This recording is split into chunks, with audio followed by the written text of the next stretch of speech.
सो hi everyone, आप सबका welcome है प्रोनाउन के पार्ट 2 में। अगर आपने इससे पहले वाला पार्ट 1 नहीं देखा है तो उसको आप जरूर देखिएगा, तभी आपको ये जो प्रोनाउन का पार्ट 2 आपको बहुत अच्छे से समझ आएगा। अगर आप तैयारी कर रहे हैं किसी भी कॉम्पिटिटिव एग्जाम की, चाहे वो CGL हो, चाहे SSC हो, चाहे HS हो, IAS हो, whatever exam for you are preparing for that, so आपके लिए बहुत ज्यादा हेल्प होगा करेगा। सो इस प्रोनाउन के पार्ट 2 में हम आज आगे वाले पार्ट को सीखने वाले हैं। बट बिफोर दैट, अगर आपने अभी तक चैनल को सब्सक्राइब नहीं किया तो उसको सब्सक्राइब करना है और उसके बगल में जो बेल आइकन है उसको हिट करना ना भूलें, ताकि आपको आने वाले इसी तरह के वंडरफुल और वैल्यूएबल वीडियोस की नोटिफिकेशन समय पर मिल जाए। तो चलिए शुरुआत करते हैं हमारे प्रोनाउन की पार्ट 2 में, और इसमें हम सीखने वाले हैं आज दैट इज डेमोन्स्ट्रेटिव प्रोनाउन। अभी जो डेमोन्स्ट्रेटिव प्रोनाउन क्या होता है, that is very very important. तो हमारा आज का टॉपिक है दैट इज प्रोनाउन पार्ट 2। तो पहले हम करने, इससे पहले वाला हमने फर्स्ट पार्ट जो हमने कर दिया है, जो हमारा प्रोनाउन का पार्ट रहता है, तो वो वाला हमने कंप्लीट कर चुके हैं। ठीक है, तो पर्सनल प्रोनाउन हमने कंप्लीट कर लिया है। अभी हम चलने वाले हैं डेमोन्स्ट्रेटिव प्रोनाउन के पास। ठीक है, तो चलिए इसको स्टार्ट करते हैं। Demonstrative pronoun. अब क्या इसमें कौन कौन से होते हैं? इसमें कुछ एक वर्ड्स हैं जैसे this, that, these, those,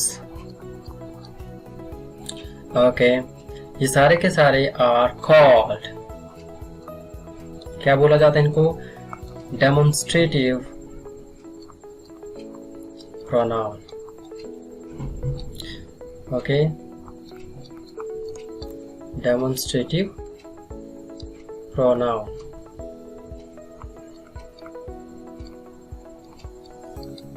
okay, so अब अगर क्या रहते हैं डेमोन्स्ट्रेटिव प्रोनाउन, ये जो जितने भी वर्ड्स हमारे हैं जो आपको दिख रहे हैं, दैट इज दिस या दैट, दीज प्लस या फिर आप बोल सकते हैं दोज, तो इनके बाद हमेशा हम क्या करते हैं, नाउन का यूज करते हैं। अगर इसके बाद अगर नाउन आता है तो किस तरह से यूज होगा, मतलब मानकर चलते हैं इसके बाद अगर नाउन आ जाता है तो वहां पर हम क्या बोलेंगे इसको, ये जो वर्ड हो जाते हैं that is it is called, जो ये सारे के सारे वर्ड हैं इनको हम बोलेंगे that is okay, that is हम इनको क्या बोलेंगे, लाइक डेमोन्स्ट्रेटिव एडजेक्टिव। क्या बोला मैंने? डेमोन्स्ट्रेटिव, इनको एडजेक्टिव बोला जाएगा। ठीक है, तो ये दो तरह से हो सकते हैं, एक डेमोन्स्ट्रेटिव प्रोनाउन की तरह यूज होते हैं और दूसरा आपका डेमोन्स्ट्रेटिव एडजेक्टिव की तरह। तो कब होंगे, let me tell you, let me explain it. Okay, तो मैं आपको बता देता हूँ। जैसे मैं आपको आगे भी एग्जांपल दूंगा, बट मैं पहले एक आपको एग्जांपल दे लेता हूँ। जैसे सपोज अगर मुझे यहाँ पर बोलना है दिस इज अ गर्ल, और दूसरा है दिस girl is naughty या बोलते हैं very beautiful।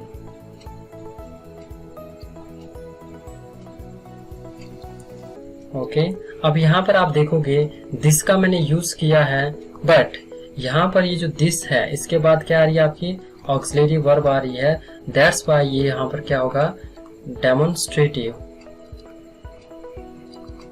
इसको प्रोनाउन कहा जाएगा। डेमोन्स्ट्रेटिव क्या कहा जाएगा, प्रोनाउन इसको कहा जाएगा। और यहाँ पे दिस के बाद क्या आ रहा है, आपका गर्ल आ रहा है, मतलब नाउन आ रहा है दिस के बाद, जिसको हम क्या बोलेंगे, शॉर्ट में लिख देता हूँ क्योंकि मैंने ऊपर एक्सप्लेन किया है, दैट इज डेमोन्स्ट्रेटिव, क्या बोला जाएगा इसको, एडजेक्टिव बोला जाएगा। ओके, ये जो हमने ऊपर किया that is the second one. Okay, तो इस तरह से इनका यूज किया जा सकता है। तो मैं आपको यहाँ पर नोट लिखवा देता हूँ इसी का ही, फिर हम इसमें कुछ एग्जाम्पल करेंगे। तो नोट, पहला नोट आप भी नोट कर सकते हैं, अपनी कॉपी पे नोट डाउन कर लीजिएगा। अगर this, that, these, those, okay, से पहले नाउन आता है, मतलब दिस दैट के जैसे ही होंगे तो उसके बाद क्या आ गया, नाउन आ गया आपका, आता है तो इन्हें क्या कहा जाएगा, मतलब ये जो आपके हैं सारे के सारे, ठीक है, तो दिस दैट दीज या दोज को हम क्या बोलेंगे, दैट इज, इनको हम बोलेंगे that is demonstrative what, adjective, demonstrative adjective इनको बोला जाएगा। ओके, इस तरह से आप इनको कर सकते हो। ओके, नंबर 2 क्या रहता है, नोट नंबर 2 बोलता है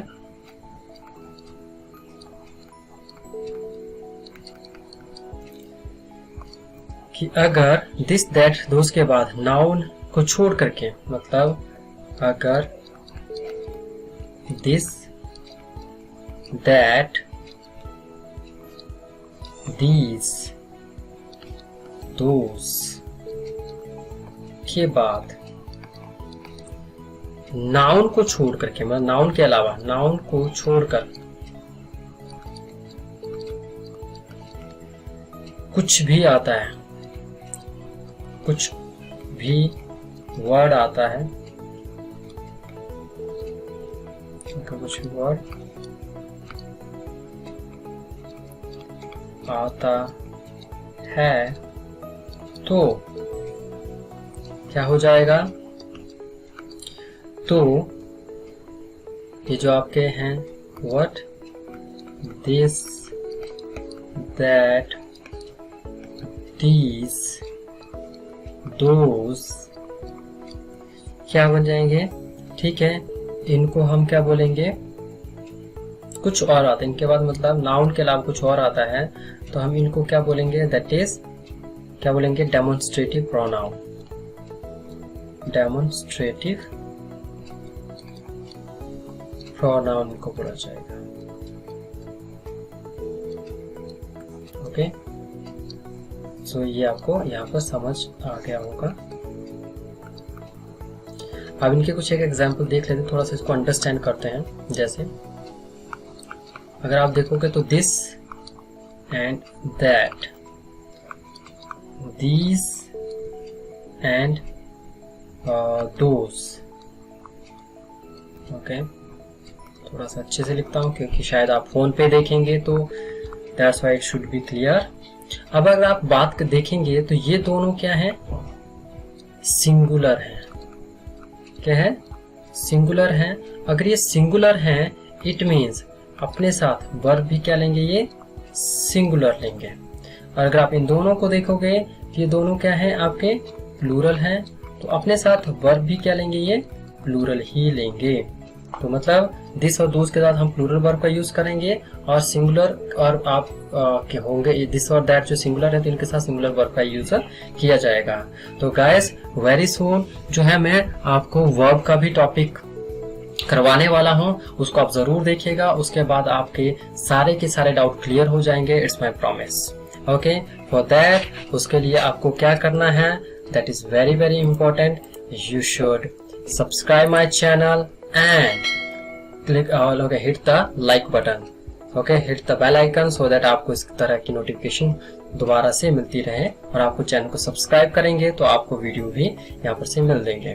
ठीक है, तो मैं क्या बता रहा था कि दिस एंड दैट सिंगुलर है, दैट्स वाई आप ये अपने साथ वर्ब भी करेंगे सिंगुलर, और दीज एंड दोज प्लूरल है, दैट्स वाई ये अपने साथ करेंगे वर्ब लेंगे आपकी प्लूरल लेंगे, जो मैं आपका एग्जाम करवाने वाला हूँ। तो अगर आप देखेंगे तो दिस एंड दीज जो है ये नियर के लिए यूज होते हैं, मतलब नियर के लिए। ठीक है, जैसे एक चीज है यहाँ पर टेबल पर पड़ी हुई तो मैं क्या बोलूंगा, दिस इज अ पेन। अगर यहाँ पर बहुत सारे हैं तो बोलूंगा दीज आर पेन्स। ठीक है, नजदीक के लिए। और अगर बात करें हम दैट की और दोज की, तो दैट जो सिंगुलर है, दोज है प्लूरल है, तो ये फार, फार मतलब दूर को चीज़ों को बताने के लिए या दूर के लोगों को बताने के लिए या मतलब थिंग्स या आप उसे लिविंग थिंग या नॉन लिविंग थिंग को बताने के लिए हम क्या करते हैं दिस और दैट दोनों का यूज कर सकते हैं। बट दैट जो है सिंगुलर के लिए यूज होगा, दो जो है प्लूरल के लिए यूज होगा। कब? जब हमने दूर बताना हो, ठीक है। जैसे वहां पर एक लड़का, okay, that boy is standing there, okay, वहां पर बहुत सारे लोग खड़े हैं, तो इस तरह से बोलेंगे, क्या बोल सकते हैं, दोज आर गुड बॉयज, ठीक है। इस तरह से हम एग्जाम्पल बना सकते हैं जो मैं आपको अभी बताने वाला हूँ, ओके। सो इसलिए आपको याद रखना है। तो ये दोनों क्या हो गए? दूर के लिए, ओके, दूर के लिए। और दूसरे वाले जो है आपका, देखिए, दिस एंड दिस फॉर नजदीक, नजदीक की चीजों और लोगों को बताने के लिए आप इनका यूज कर सकते हैं, ओके। तो इसका आप यहाँ पे समझे तो दिस का मतलब क्या होता है? यह। दैट का मतलब क्या होता है? वह। ओके, दिस का मतलब क्या होता है? ये सब, ठीक है, मतलब यहाँ की चीजें। और ये क्या होता है? दोस्त का मतलब होता है वो सब। आप इस तरह से बोल सकते हैं दूर की चीजों के लिए, ओके। इस तरह से आप इसको अंडरस्टैंड कर सकते हैं। आई होप इतना आपको अंडरस्टैंड हो गया होगा। नहीं हुआ होगा तो आप इस वीडियो को दोबारा से देख लें। चलिए कुछ एग्जाम्पल लेते हैं। एग्जाम्पल है number 1, that is, this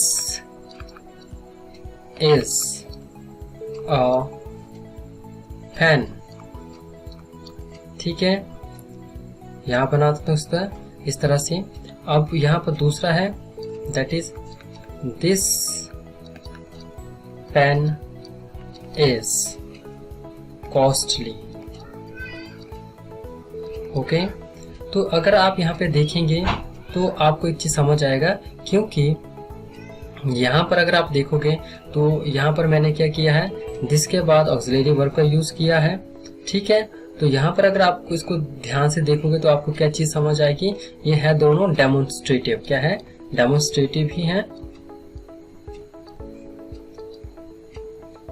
demonstrative ही है। बट अगर आप ध्यान दोगे कि अगर दिस और इस तरफ शब्द के बाद कुछ नहीं आता तो इसको क्या बोलेंगे? डेमोन्स्ट्रेटिव प्रोनाउन हम बोलेंगे, ओके। और इसके बाद अगर दिस के बाद कोई भी नाम चीज आती है तो इसको हम क्या बोलेंगे? क्या? डेमोन्स्ट्रेटिव एडजेक्टिव बोलेंगे, ओके। इस तरह से, ओके। ये आपको यहाँ पे क्लियर होता है। थोड़ा सा और एग्जाम्पल हम लेते हैं, ठीक है। दिस फॉर नजदीकी चीजों के लिए, ठीक है। थर्ड हमारा एग्जाम्पल है, जैसे those are good boys, ठीक है। those are good boys। अगले में these boys are attractive, okay. तो यहाँ पर भी वही चीज है, ये आपका क्या है? दैट इज आपका एडजेक्टिव है, क्योंकि दिस के बाद क्या हो रहा है? हमारा नाउन आ रहा है, ठीक है। सो इस तरह से आप इसको अंडरस्टैंड कर सकते हैं। क्या आ रहा है? यहाँ पे नाउन आ रहा है, ठीक है। यहाँ पर क्या आ रहा है? आपका नाउन के अलावा और चीज आ रही है, तो ये आपका डेमोन्स्ट्रेटिव प्रोनाउन है और ये आपका क्या है? ये आपका डेमोन्स्ट्रेटिव एडजेक्टिव है। Got it? तो आप यहाँ ध्यान दीजिएगा, ठीक है। दोज फॉर दूर के लिए भी दोस्त होता है, दिस फॉर नजदीक के लिए, ये आपको क्लियर हो चुका है, ठीक है। तो अगर कंसेप्ट क्या मिलता है हमारा कि दिस, दैट, दिस और दोस्त के बाद अगर नाउन को छोड़कर कोई और बढ़ता है, जैसे ये ऑक्सिलरी वर्ब है, ठीक है, ये आता है, तो इसको हम क्या बोलेंगे? That is demonstrative pronoun, okay. और इसको क्या बोलेंगे? Demonstrative adjective, okay. I hope इतना आपको समझ आ गया होगा। तो ये था हमारा डेमोन्स्ट्रेटिव प्रोनाउन और एडजेक्टिव। अब चलते हैं हमारे अगले, दैट इज प्रोनाउन के पास, दैट इज जो हम करने वाले हैं। But let me take the black board, ठीक है। व्हाइट में मुझे बोर्ड को लेने दो, so that because it looks little bit more attractive और आपको ज्यादा अच्छे से इसमें अंडरस्टैंड होगा और दिखेगा भी। चलिए, सो अभी हम करने वाले हैं, दैट इज आपका in, okay, let me change the colour so आपको ज्यादा अच्छे से लगे। Indefinite what pronoun, indefinite pronoun हम करने वाले हैं। और इसमें क्या रहेगा? इसमें आपको कुछ चीज़ों को समझना पड़ेगा। दैट इंडेफिनिट प्रोनाउन में हम 3 चीज़ें, वन, थिंग और बॉडी, ये जब हमारे क्या है इंडेफिनिट प्रोनाउन आते हैं। बट इसके साथ आपको एक चीज़ याद रखना है, ओके, सो इनसे पहले कोई भी वर्ड आ सकता है, ये हमेशा क्या होंगे, क्या होते हैं, ये सिंगुलर होते हैं। क्या होते हैं, सिंगुलर।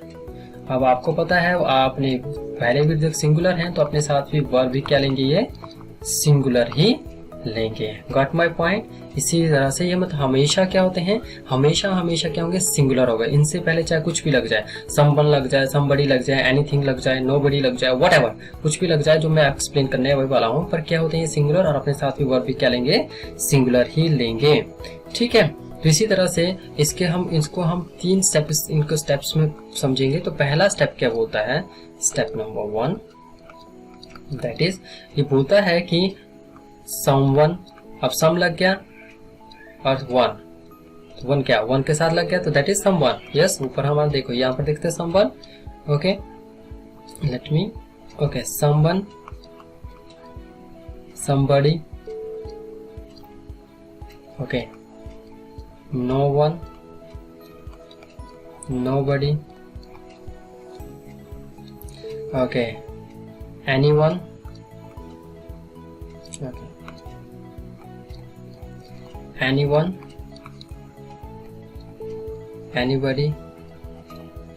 ठीक है, so are called, क्या बोला जाता है इनको, indefinite pronoun, indefinite प्रोनाउन। क्या बोला जाएगा, इंडेफिनिट प्रोनाउन बोला जाएगा। ठीक है, अब इसमें एक और चीज क्या रहेगी, अब ये मैंने बताया था सिंगुलर होते हैं और वर्ब भी अपने साथ क्या लेंगे, सिंगुलर ही लेंगे। ठीक है, इंडेफिनिट प्रोनाउन इनको बोला जाएगा। अब इसमें क्या रहेगा, दैट इज, अब ये क्या होते हैं, अब ये सारे के सारे, these words are used as a singular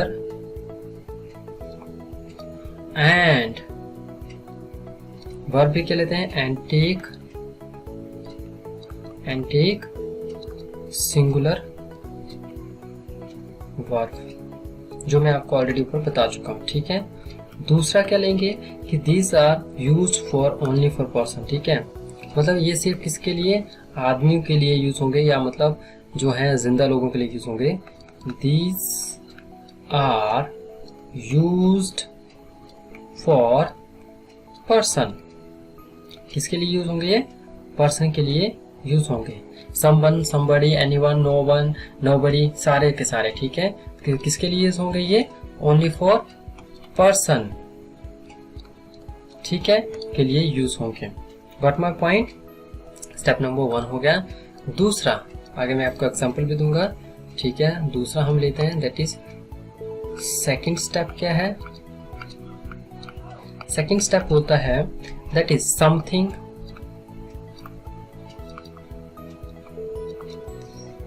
nothing, anything, everything,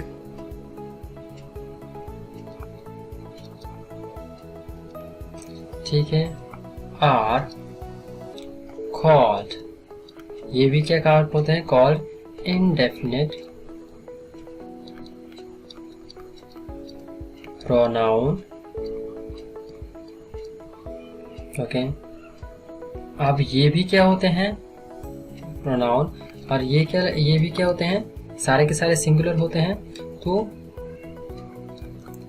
these are singular, these words are singular, these are singular words, and take what, singular verb, जो मैं आपको ऊपर भी बता चुका हूँ। ठीक है, मतलब ऊपर जो भी है मैंने लिखा है singular verb। एक फिर मैं दोबारा से आपको बता देता हूँ, let me tell you, अगर आप यहाँ पे देखो ये जितने भी वर्ड है 3, ठीक है, इनसे पहले कुछ भी आ जाए, समवन, एनीवन, नोवन, कुछ भी वर्ड आ जाए, कुछ भी वर्ड आ जाए तो क्या लगता है ये सारे के सारे क्या होंगे, सिंगुलर होंगे। ओके, बट अभी आप थोड़ा सा डिफरेंस देख रहे हैं कि कौन किसके साथ यूज होगा, कि पर्सन के लिए कौन सा यूज होगा और जो आपका थिंग्स के लिए कौन सा यूज होगा। तो पर्सन के लिए हम समझ चुके हैं, बट अभी हम कर रहे हैं something, nothing, anything, everything are called indefinite pronoun, इनको भी बोला जाता है।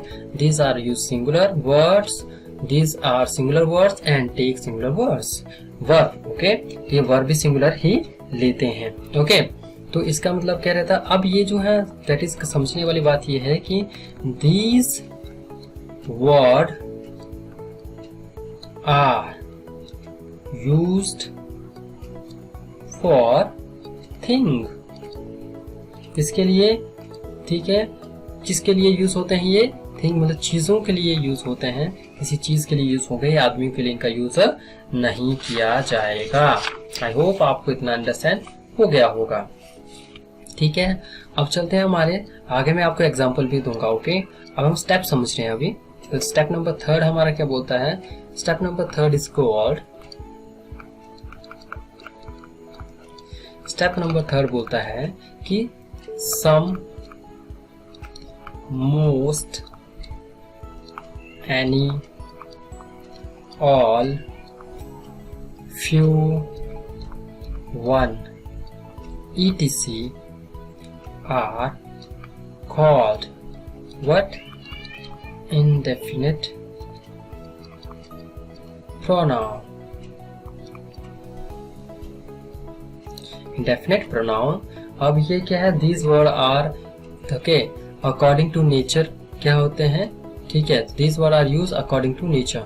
So these words are used to used according to nature. okay, according to nature के हिसाब से, मतलब जैसे इनका सेंस होता है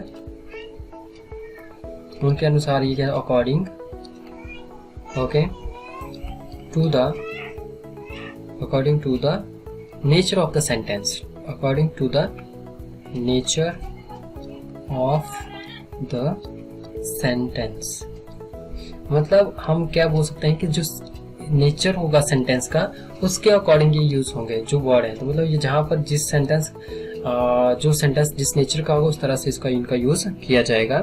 इनको थोड़ा सा डिफरेंस इनका समझ लेते हैं। Okay, let me go to the next page. चलिए इनको थोड़ा सा हम यहाँ पे अंडरस्टैंड करते हैं। ओके ओके, चलिए जैसे आपका है somebody एंड दूसरा है आपका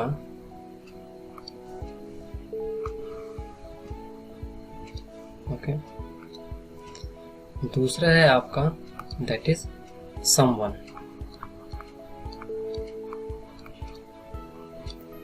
ओके, someone। अब अगर इसको समझे हम somebody, तो somebody मतलब, ठीक है, इसका मतलब जब भी ये यूज होगा हमेशा किसके लिए, मानव के लिए। मानव मतलब कोई ना कोई क्या होगा, आदमी होगा या कोई ना कोई होगा इसमें, इसके लिए होगा। और उसके साथ साथ हमेशा मानव के लिए, नंबर 1। नंबर 2, किसी निश्चित आदमी के लिए, निश्चित आदमी के लिए, इसके लिए निश्चित आदमी के लिए होगा, मतलब उस आदमी का निश्चित होना जरूरी है। दूसरा संबंध जो रहता है, संबंध मतलब ठीक है, इसमें कोई भी हो सकता है। ठीक है, इसमें मतलब आप समझ सकते हो आदमी के लिए या जानवर या किसी भी चीज के लिए आप इसका यूज कर सकते हैं। आप पूछ सकते हैं कि किसी भी किसका, जीवित चीज के लिए, किसी भी जीवित, ठीक है, चाहे वो आदमी हो जानवर हो, उसके लिए इसका यूज किया जा सकता है। दूसरा ये क्या रहता है, मतलब इसमें कोई स्पेसिफिक निश्चित आदमी की जरूरत नहीं है, यहाँ पर मतलब अनिश्चित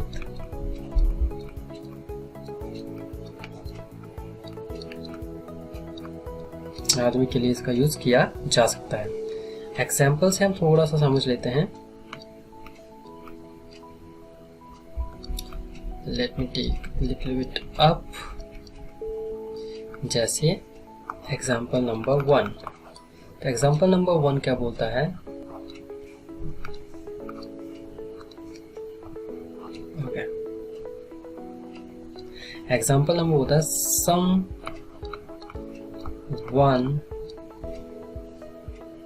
someone has stolen my purse. Someone has stolen my wallet. Okay, दूसरा somebody has stolen my wallet. Okay, somebody have stolen my wallet. Okay, इसमें आप क्या समझेंगे कि ये जो हमारा थर्ड वन है दैट इज इनकरेक्ट, क्योंकि ये क्या होता है सिंगुलर यूज होते हैं, इसलिए हम आज जो है यहाँ पर प्लूरल वर्ब का यूज नहीं कर सकते हैं, और ऊपर वाले हमारे दोनों क्या है सही है। ठीक है, तो somebody का मतलब क्या रहता है, कोई निश्चित आदमी है, और someone का मतलब कोई अनिश्चित, कोई भी हो सकता है वो। ठीक है, इस तरह से हम इसको अंडरस्टैंड करते हैं। एक और भी एग्जांपल ले सकते हैं हम, let me take another example. Okay, जैसे ले सकते हैं nothing is impossible, nothing is impossible in this world. Okay, and the fifth example, nothing are impossible in this word. Okay, तो कौन सा हमारा इनकरेक्ट हो जाएगा, नीचे वाला, क्योंकि यहाँ पे वर्ब क्या है, प्लूरल है। इतना आपको अंडरस्टैंड हो गया होगा। ठीक है, अगला एक और डिफरेंस लेते हैं हम, अगले वाले क्या चीज रहती है। चलिए लेट्स टेक एन एग्जांपल। चलिए सो यहाँ पर भी दोबारा से हम डिफरेंस थोड़ा सा कर देते हैं। Let me draw a line. Okay, तो डिफरेंस क्या रहता है, हम एग्जांपल ले रहे हैं। Okay, number 1 that is some and any. Some and any के बीच में क्या डिफरेंस है, तो सम का मतलब क्या होता है, ये नंबर 1 दैट इज, आप ऐसे बोल सकते हैं नंबर 1 इज यूज्ड, ये किसके लिए यूज होगा, दैट इज पॉजिटिव के लिए। क्या हो, पॉजिटिव क्या हो हमारा सेंटेंस हो, वहां पर इसका यूज किया जाएगा सम का। दूसरा प्रयोग होगा, क्या हो, जब पॉजिटिव सेंटेंस हो हमारा। ठीक है, पॉजिटिव सेंस में। ठीक है, और नेगेटिव सेंस में क्या होगा, प्रयोग नहीं होगा। ओके, तीसरा इंटेरोगेटिव में क्या किया जा सकता है, प्रयोग होगा। ओके, ये आपको समझ आ गया होगा, इसके जो पार्ट रहते हैं। ठीक है, सो अब ये जो एनी है, एनी का क्या रहता है कि ये पॉजिटिव में, इसका लाइक सम हमारा पॉजिटिव में प्रयोग होगा, ये पॉजिटिव में प्रयोग नहीं होगा। ओके, दूसरा इसका मतलब किस में होगा, नेगेटिव में प्रयोग होगा। सेंटेंस की क्या है, नेगेटिव होगी तो प्रयोग होगा। ओके, थर्ड इंटेरोगेटिव में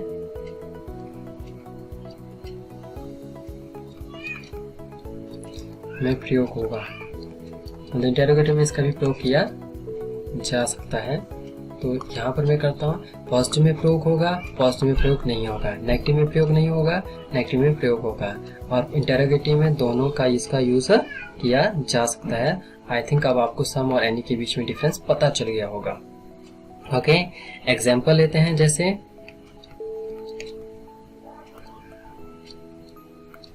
नंबर 1 एग्जाम्पल है, that is I have some, जैसे सम के बाद हमने लगा दिया some money in the bank. Okay, I have some money in the bank. Let me write it correctly so that you can, इसका आप क्या लिख सको, स्क्रीनशॉट ले सको। दूसरा है I don't have some money in the bank. तीसरा है that is I don't have any money in the bank. Okay, and the fourth one is do you have some money in the bank? And तो पांचवा है do you, okay, do you have any money in the bank?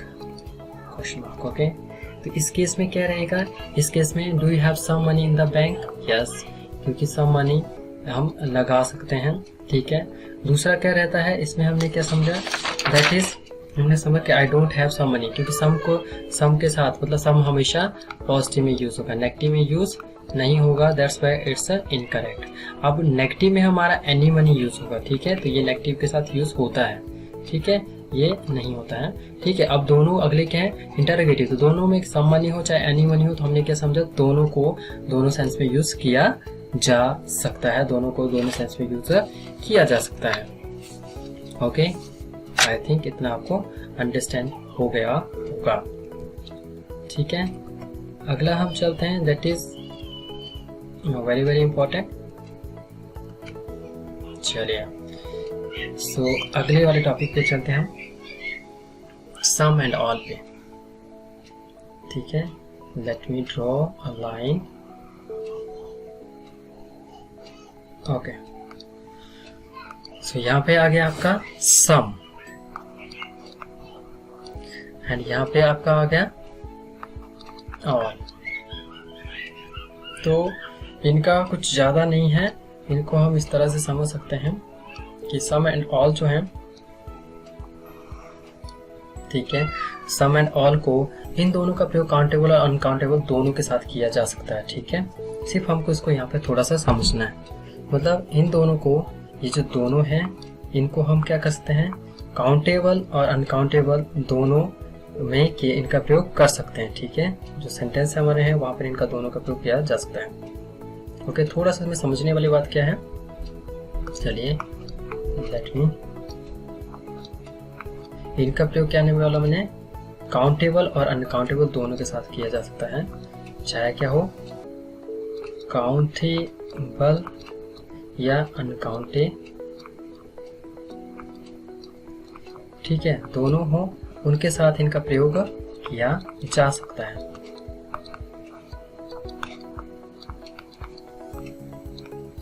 अब समझना क्या है हमने, that is important. Okay, चलिए, तो आप ये समझ लो कि पहला रूल क्या बोलता है, रूल नंबर 1, यदि, ठीक है, मतलब किस किस का, सम,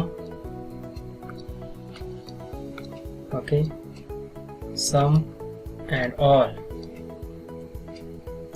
ठीक है, का प्रयोग काउंटेबल के साथ किया जाए तो सम और ऑल का प्रयोग किसके साथ किया जाए, काउंटेबल, काउंटेबल के साथ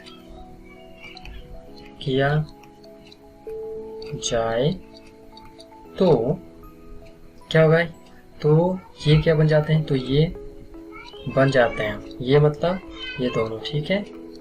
आपके कौन कौन से, that is some and all बन जाते हैं व्हाट, प्लूरल। अब प्लूरल बन जाते हैं तो वर्ब भी कौन लेंगे, वर्ब भी लेंगे प्लूरल, गॉट इट। और वर्ब भी लेंगे प्लूरल, इस इतना क्लियर हो गया होगा आपको, ठीक है। दूसरा बोल सकते हैं और इनका प्रयोग हम इस तरह जब ये प्लूरल में होते हैं तो किसके लिए प्रयोग करते हैं, जब प्लूरल में काउंट करते हैं तो इनका प्रयोग हम किसके लिए यूज करते हैं, इनका प्रयोग हम व्यक्ति के लिए करते हैं या पर्सन के लिए करते हैं, व्यक्ति के लिए करते हैं। तो मैंने क्या बोला कि अगर हम इस तरह से इसको समझे थोड़ा सा दूसरी तरह से, तो क्या सम एंड ऑल को अगर काउंटेबल में यूज होते हैं तो क्या हो जाते हैं, ये बन जाते हैं प्लूरल, और वर्ब भी अपने साथ क्या लेते हैं, दैट इज प्लूरल, ऑब्वियस है, ठीक है। ये आपका इनका क्लियर हो गया होगा। दूसरा रूल क्या बोलता है, ओके, सो दूसरा रूल बोलता है रूल नंबर 2,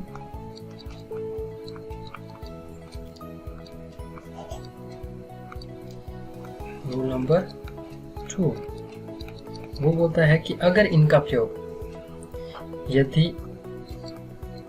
इनका प्रयोग किसके साथ हो, अनकाउंटेबल के साथ, के साथ हो तो क्या हो जाएगा, अनकाउंटेबल के साथ हो तो ये क्या बन जाते हैं, ये सिंगुलर बन जाते हैं, क्या बन जाते हैं, सिंगुलर बन जाते हैं। बन जाते हैं सिंगुलर, तो अब वर्ब भी कौन सी लेंगे, वर्ब भी क्या लेंगे, सिंगुलर, ओके। जैसे मैं आपको थोड़ा सा यहाँ, और इनका प्रयोग आप दूसरा एक और समझ लो, ठीक है। इसका ए पार्ट समझ लो, ये बी पार्ट है, this is A part and this is B part. तो इसका मतलब बी में क्या होता है, और इनका प्रयोग किस स्थिति के लिए होगा, अब अगर ये सिंगुलर बन जाते हैं अनकाउंटेबल में तो इनका प्रयोग इसके लिए होगा, वस्तु को या वस्तु के लिए किया जाएगा, के लिए किया जाएगा, ठीक है। जब कब, जब ये अनकाउंटेबल, तो ऊपर क्या था हमारा, इस प्लूरल के लिए, और किसके लिए यूज होंगे ये, फॉर पर्सन के लिए, फॉर पर्सन मतलब फॉर पर्सन के लिए, ऊपर वाला, ठीक है। काउंटेबल के साथ अगर इनका प्रयोग होता है किस किस का, सम एंड ऑल का, ठीक है। तो ये प्लूरल बन जाएंगे, ठीक है। अनकाउंटेबल और क्या लेंगे, वर्ब भी प्लूरल लेंगे, और किसके लिए यूज होगा इनका, यूज फॉर पर्सन, ठीक है, व्यक्ति के लिए। और नीचे वाला जो रहता है, अब ये क्या रहते हैं, अगर यहाँ पे हम बोले सम एंड ऑल अगर यूज होते हैं अनकाउंटेबल में के साथ, किसके, अनकाउंटेबल के साथ, तो ये बन जाते हैं क्या, सिंगुलर, और वर्ब भी क्या लेंगे, सिंगुलर। और अगर मैं बोलूं तो ये किसके लिए अब इनके साथ क्या लगेगा, ये क्या होगा, वस्तु के लिए यूज होंगे, किसी थिंग के लिए इनका प्रयोग किया जाएगा, यूज फॉर थिंग, ओके, किसी चीज के लिए। एग्जाम्पल ले लेते हैं ताकि आपको अच्छी समझ आएगा। Example number 1, that is all is well, ठीक है। अब दूसरा है ऑल आर वेल, ठीक है।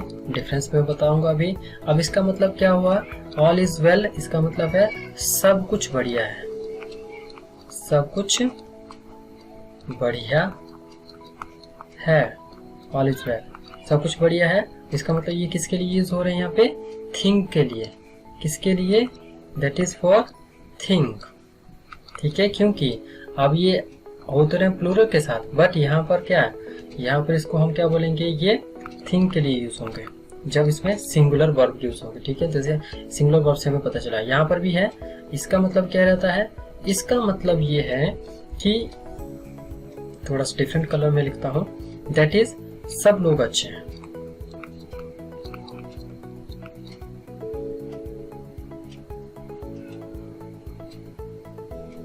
ओके,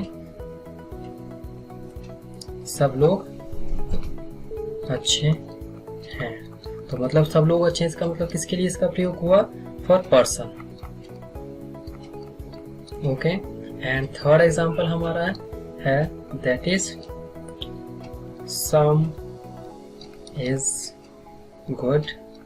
सम इज गुड अगर ऐसा हो रहा है तो मतलब सब अच्छा, कुछ, सम इज गुड पर कुछ अच्छा है, सम मतलब कुछ अच्छा है, ठीक है। इसका मतलब क्या है, यहाँ पे किसके लिए यूज हुआ, यहाँ पे थिंक के लिए। ओके, अगर फोर्थ लेते हैं हम, दैट सम आर गुड, यहाँ पर इसका मतलब क्या हुआ, कुछ लोग अच्छे हैं, कुछ ही लोग अच्छे हैं, मतलब कुछ लोग अच्छे हैं। इसका मतलब इसके लिए कि कौन सी चीज आ गई, यहाँ पे पर्सन आ गया। आई होप इतना आपको अंडरस्टैंड हो गया होगा। Okay, that's great. तो ये था हमारा, दैट इज कौन सा हमने पढ़ा, ये जो हमने पढ़ा that is indefinite person. What is that, indefinite person के बारे में हमने इसमें पढ़ा है, ठीक है। चलिए, सो नेक्स्ट है आपका that is interrogative person. Next है आपका that is interrogative pronoun, sorry interrogative pronoun, interrogative pronoun, ठीक है। इंटेरोगेटिव प्रोनाउन, इंटेरोगेटिव प्रोनाउन का मतलब क्या हुआ, जहां पर हम क्या करेंगे, क्वेश्चन को पूछेंगे। तो इंटेरोगेटिव प्रोनाउन में, ठीक है, जिसमें क्या रहता है आपका, क्वेश्चन पूछे जाते हैं, WH, ठीक है। इंटेरोगेटिव प्रोनाउन मतलब आप डेफिनेशन के, तो when WH, okay, WH word is used, ठीक है। तो अब इस एज अ सब्जेक्ट, क्या एज अ सब्जेक्ट क्या होगा आपका, WH वर्ड यूज होगा। तो कब, इन अ सेंटेंस, एक सेंटेंस, इन अ सेंटेंस, ठीक है। तो इसको क्या बोलेंगे, it is called what, interrogative pronoun, interrogative pronoun क्या बोला जाएगा, इंटेरोगेटिव प्रोनाउन इसको बोला जाएगा। गॉट इट, आई होप आपको अंडरस्टैंड। कब, जब WH वर्ड को एज ए सब्जेक्ट कहाँ पे यूज किया जाए, सेंटेंस, एक सेंटेंस में यूज किया जाए, तो वहां पर इसको क्या बोला जाएगा, इंटेरोगेटिव प्रोनाउन। पर इसमें आगे बढ़ने से पहले हमें कुछ चीजों को समझना होगा, जैसे लेट मी शो यू, ध्यान से देखिएगा कि अगर WH दो तरह से यूज किया जा सकता है, ठीक है। दैट इज अगर WH के बाद अगर ऑक्सिलरी वर्ब आता है plus subject plus verb plus other word plus question mark, तो इस तरह से रहेगा। दूसरा हो सकता है आपका WH plus noun plus auxiliary verb plus subject plus verb plus object other word question mark, ठीक है। अगर इस तरह से यूज होता है तो यहाँ पर समझने वाली बात क्या रहती है कि अब इस केस में क्या बन जाएगा ये, अगर इसके बाद क्या जाती है, ऑक्सिलरी वर्ब आ जाती है, ठीक है। WH का कोई भी वर्ड उसका वो, विच, वाई, व्हेन, वेयर, ठीक है। तो क्या बन जाएगा, ये इंटेरोगेटिव प्रोनाउन बन जाएगा, इंटेरोगेटिव प्रोनाउन बन जाएगा, ठीक है। और अगर WH के बाद अगर नाउन का कोई वर्ड आता है तो क्या बोलेंगे इसको, इंटेरोगेटिव एडजेक्टिव बोलेंगे, इंटेरोगेटिव क्या बोलेंगे, एडजेक्टिव इसको बोला जाएगा। Let me give you some example, ठीक है। मैं आपको यहाँ पर एक एग्जांपल देता हूँ तो आपको अंडरस्टैंड होगा। जैसे वेयर डू यू लिव, क्या हो गया, वेयर डू यू लिव। यहाँ पर आप देखोगे तो वेयर के बाद क्या आ रहा है, ऑक्सिलरी वर्ब आ रही है, ठीक है। और अगर मैं यहाँ पे एग्जांपल दूं आपको, यहाँ पर एक एग्जांपल और दूं मैं आपको, तो आपको समझ आएगा, दैट इज आपको समझ आएगा कि यहाँ पर ये इंटरोगेटिव एडजेक्टिव कहते हैं। विच पेन डू यू लाइक, क्या आ गया, विच पेन डू यू लाइक। तो यहाँ पर आप देखेंगे तो WH के बाद क्या आ रहा है, आपका नाउन आ रहा है, और यहाँ पे क्या आ रही है, आपकी ऑक्सिलरी वर्ब आ रही है WH की किसी वर्ड के साथ, ठीक है। तो इसको क्या बोलेंगे हम, एडजेक्टिव। और भी एग्जांपल हम ले लेते हैं, ओके ओके। जैसे एग्जांपल हम लेते हैं, जैसे वेयर डू यू, सेम ही हो गया ये वेयर डू यू, पर फिर भी आप लोग where do you live, okay, live in Delhi, ठीक है। Where do you live in Delhi. दूसरा ले सकते हैं, that is what do you want to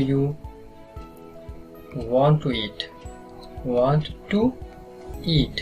अगर यहाँ पर देखेंगे आप ये दोनों, अगर आप इन दोनों एग्जाम्पल को देखेंगे तो आप यहाँ पर पाएंगे कि WH वर्ड के बाद हमारी क्या आ रही है, ऑक्सिलरी वर्ब आ रही है, क्योंकि डू क्या होता है, ऑक्सिलरी वर्ब होता है, ठीक है। तो इसलिए हम इनको क्या बोलेंगे, दैट इज इंटेरोगेटिव, क्या बोलेंगे, प्रोनाउन इनको बोला जाएगा, ओके।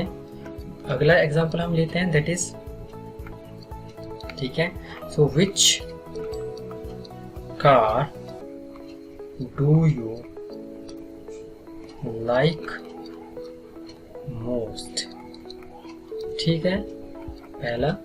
दूसरा हम ले सकते हैं, that is which colour do you like most. अगर आप यहाँ पे दोनों पे देखेंगे तो आपको एक ही चीज यहाँ पे भी समझ आएगी, क्या कि अब क्या है आपका, दैट इज अब उस डिफरेंस क्या रहता है, अब आपका क्या रहता है, WH के बाद क्या आ रहा है, प्लस नाउन आ रहा है यहाँ पे, ठीक है, that is noun, this is noun, ठीक है। यहाँ पे भी WH है, तो इसलिए हम इसको क्या बोलेंगे, इंटेरोगेटिव व्हाट, एडजेक्टिव, ठीक है। तो इस तरह से ये होगा, तो आपको समझ आ गया होगा कि इंटेरोगेटिव प्रोनाउन क्या होता है। सो गाइस, ये था हमारे प्रोनाउन का पार्ट 2, और बहुत जल्दी जो है हम पार्ट 3 भी लेकर के आने वाला हूं मैं आप लोगों के लिए। सो टिल देन मैं यही बोलूंगा कि ठीक है, सो नेक्स्ट पार्ट क्या होगा हमारा, दैट इज प्रोनाउन का पार्ट 3। किसका, प्रोनाउन का पार्ट 3।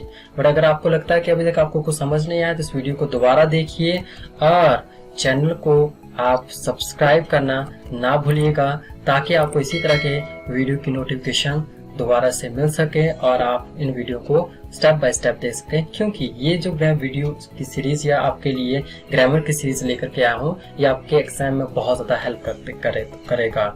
सो मिलते हैं अगले वीडियो में। Till then, okay, stay blessed, stay awesome, thank you.